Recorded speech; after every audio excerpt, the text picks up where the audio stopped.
எத்தனை பெண்களாக பிறக்கலாம், ஆனா என் புண்டாட்டி மாதிரி யாரும் கிடையாது. ஏன்னு கேக்குறேன். காலையில் எழமாட்டா, காபி தண்ணி போட மாட்டா. ஏன் நீ குடிக்க மாட்டியா? அவளுக்கு பழக்கம் இல்லையே. ஓஹோ, நான் சுகர் கணக்கு நினைச்சேன். தூங்கி எழுறத 10 மணி தான் எழுவா. ஓஹோ, காலை கடனை முடிச்சிட்டா கை காலை கழுவ மாட்டா. அது நல்ல பழக்கம் தானே. நல்ல பழக்கம். ஆமா. குளிச்சிட்டான்னா என் முண்டாட்டி பாலிஸ் அரிசியில கட்டிக்கிட்டு உள்பாவடை கட்ட மாட்டா. ஏன்? அது கஷ்டம் கொஞ்சம். அப்படியே என் ஜக்காலத்தி இந்த அரூர் ரோட்ல போனான்னா இந்த ஊர்ல இருக்கிறனால எம்மாண்டு பாக்குவான். என் பொண்டாட்டி தான் இப்படி அழகுன்னு நினைச்சேன். என் பொண்டாட்டிக்கு மேல எவ்வளவு ஒரு தேவடியா வந்திருக்கிறா. அவளை வர சொல்லு பாக்கலாம். அது தேவையா? அவளை நீங்க ரெண்டத்துல ஒண்ணு பாக்காத இடத்துல வர சொல்லு.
கேட்ட முல்ல பூவ என் அம்பால கண்ணாத்தியில மனகட்ட பொண்ணம்மா உன்னை மாறி மாறி முத்தந்தார மனகட்ட பொண்ணம்மா ஆமா 3018 உன் கண்ணத்தில சாந்து போட்டு வச்சு இருக்கே கண்ணம்மா என் பொண்ணம்மா அடி போடி என் சின்னம்மா என்னடா விதத்துல என்ன சின்ன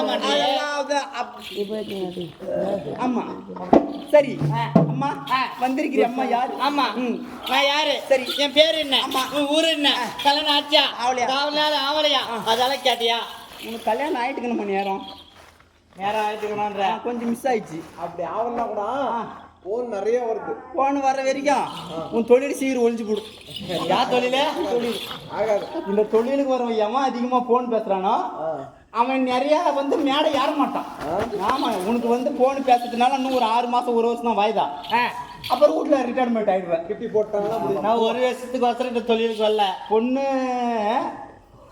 அது ஒளிஞ்சாதான் இந்த கலா இருக்க முடியும் அதுல இல்லாம இந்த கலா இருக்காது அம்மா எடுத்துருவா நாக்கா பாத்துட்டு எடுத்துக்கோ சொல்லுமா அப்படி இருந்தாலும் சரி சரி நான் யாரு யாரு பேரு என்ன ஊரு என்ன அதெல்லாம் கேட்டியா சொல்லுமா சொல்லு